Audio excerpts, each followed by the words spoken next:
What advice would you give to someone who was thinking about a career change, maybe from the public sector to the private sector, whether it be policing, ambulance services, fire services, anything like that? Yeah, and certainly the armed services as well. Of course. You know, and we have a connection with the armed services with the work that we do here, and it's unbelievably important that we support people that are coming out from those sorts of industries as well, and those sorts of sectors, to be able to give them the opportunity into different phases of work. But I think, to answer your question, Jacob, the advice that I would give is that absolutely you've got to do your own work, because there's no point in moving from one occupation into another where you're equally as unhappy. What you've got to do is make sure that you do your homework in relation to that organisation. What is it about? Does it match your values? Does it match your ambition? Are you going to be able to use those transferable skills so that automatically almost you have a good seat at the table? You know, you've got something to offer. So I would suggest that you do your homework. I think that's the first thing.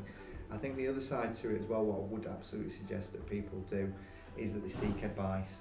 You know, and I'm there on LinkedIn, and people can drop me a question at any time if they want to ask me questions about how I found it, because I'll be completely honest in relation to it, because it wasn't an easy decision to make. But you know, I hope that when people listen to this, they understand that there can be happiness at the end of that decision-making process. So I would absolutely suggest that people research, speak to other people.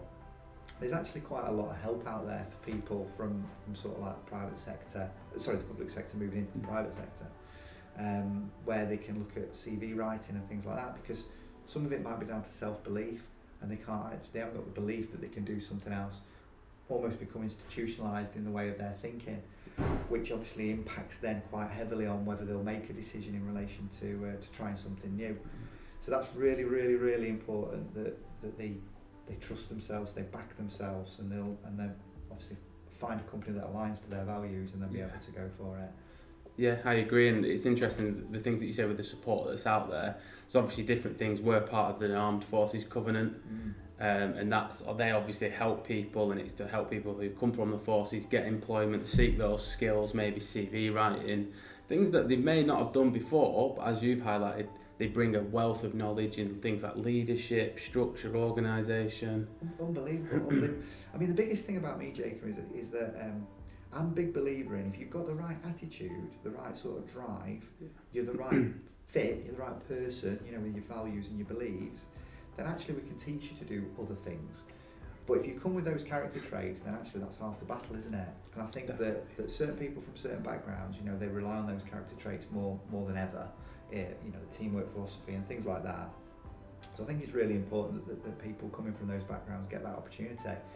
And I think that obviously with our link into the Armed Forces Covenant, and also my link and Paul's link into the public sector as well, I think that we've got some business experience and some business knowledge that can certainly help and attract those people. And you know, and I would encourage people that are thinking about it, you know, come and contact us. Let's have a chat. Let's talk about it. You know, we're constantly growing as a company. We'll always have opportunities for the right people. So you know, we can talk about that. And I think that it's just really, really, really important that when you've been in an organisation for a long, long time, that you don't become so institutionalised and almost have that feeling of being trapped, that you can actually trust yourself, back yourself, you know, have the support of your friends and your family to try something, engage another organisation, speak to them, sell yourself, sell your skills. You'll have plenty, and be able to then go in there and show them what you're made of, you know, with the right attitude. So, you know, I love the fact that we're quite diverse as an organisation. I think that's a real good thing. Yeah. I think we're diverse, yet we only ever employ the right people. That match, you know, our beliefs, and I just think that's so important to the success of creating the right environment. And if you then think about strategically where that takes us, so if the right environment's there and the right people are there and we're doing the right type of work and people are motivated and led well, then actually everybody's going to achieve. The people that we're working for, whether that be clients, whether that be candidates, the internal aspect of it in terms of people wanting to come to work like we do, I think that's just that's an unbelievably fantastic recipe to be part of. And we are certainly there, you know, with we're at the beginning of the ladder in some respects. Yeah. We've got a lot, got a lot further to go, and of course everybody thinks it's easy, and it won't be easy. There'll be bumps in the road. Do you know what? I'm going to make mistakes. You're going to make mistakes. People out there are going to make mistakes. But ultimately, if that's done within the right environment, with the right level of support, we'll get people to high performance, and everybody will thrive with that. Yeah.